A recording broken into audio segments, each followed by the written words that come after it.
There's no doubt that Belgian-born designer Diane Von Furstenberg has risen to the highest ranks of fashion. Not only is she embarking on a third term as president of the Council of Fashion Designers of America, but her name is synonymous worldwide with clothes that flatter any woman's shape. Her famous wrap dress has been an essential part of every style-savvy woman's wardrobe since it arrived in 1972. DVF, the label and the lady, are totally iconic. I didn't know what I wanted to do growing up, but I knew the kind of woman I wanted to be. I wanted to be independent and I wanted to be strong. My real passion were books and literature. I used to go from room to room carrying all the books. And then I asked somebody, I said, what can you do if you like books? And they say you could be a librarian. But the librarian in my school was very unattractive women with very thick glasses, and I didn't think I wanted to be a librarian. And then later on, I got involved in fashion because I started to work for an Italian manufacturer who made jersey, and he had a printing plant. And I interned for him, and I learned everything. The two things that really inspire me are nature and women. So from my inspiration to nature is my love for colors, shape, prints. All my ideas come from nature. And then women. Women inspire me so much. And therefore, I love to make women feel great and feel confident and feel strong and beautiful. And now that many years have happened, I realize that my mission in life is to empower women. And I do it through fashion, to making them look good and sexy and beautiful. I do it through mentoring, talking to universities and things. And I do it through philanthropy.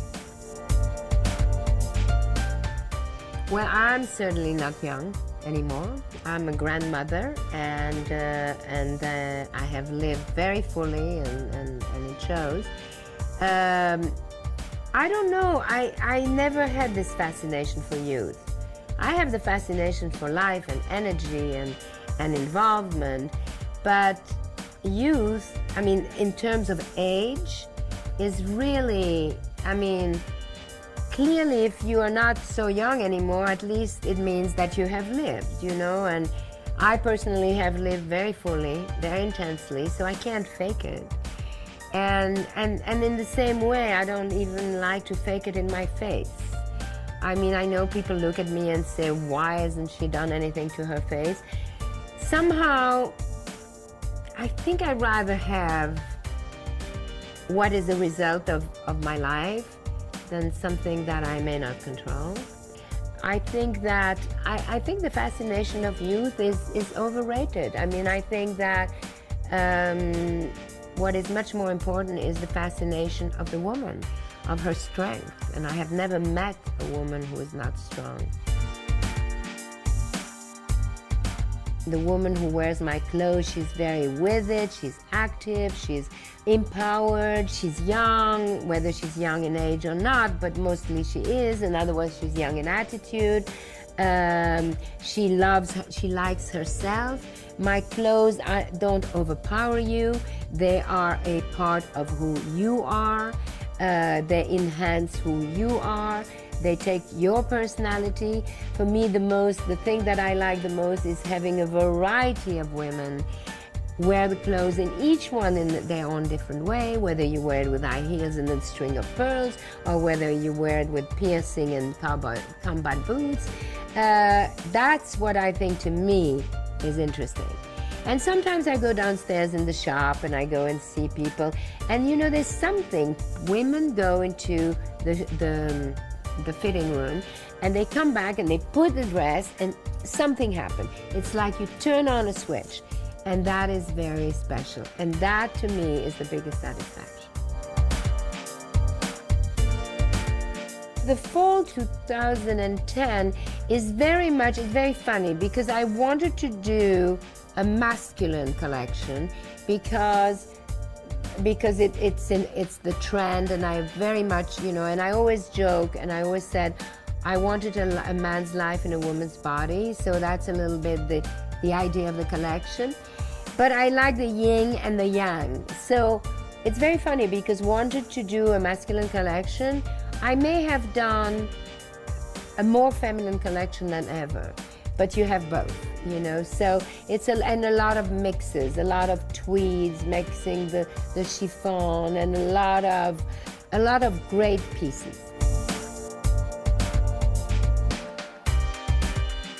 I did not really invent the wrap dress because the wrap dress is one of the most fundamental shape. It's the kimono, it's the toga, it's the dress that has no buttons and no zipper. But what was different about my dress is that I did it in jersey.